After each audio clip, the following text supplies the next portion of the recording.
Ryan, ano yung dahilan ng pagpa-file ng leave of absence ng hepe ng Wesco?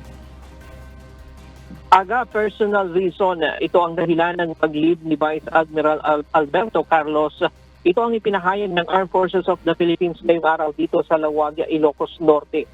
May 3 pa nakalib si Vice Admiral Alberto Carlos, ang Philippine Military Western Command Chief. Ito ay bago pa man lumabas ang pahayag ng China tungkol sa New Model Agreement umano ng China at Pilipinas kung saan na ang kausap nila ay ang Western Command. Pansamantalang humalilikis si Brigadier General Romulo Quemado II noong May 3, ang Deputy Commander ni Vice Admiral Carlos sa Western Command.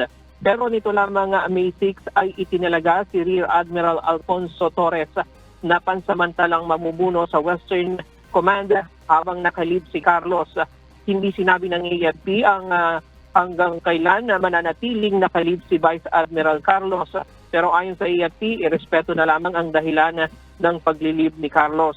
Matatanda ang sinabi ng China na nagkaroon ng New Models Agreement ang Western Command tungkol sa pamamahala ng Ayungin Shoal.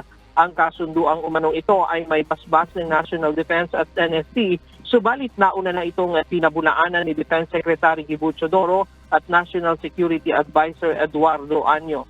Sa ngayon ay nandito pa rin kami sa Lawag, Ilocos Norte, kung saan katatapos lamang ng maritime strike exercise, kung saan unti-unting pinarubog ang decommissioned vessel ng Philippine Navy na BRT Lake Caliraya dito sa karagatang sakop ng Lawag, Ilocos Norte.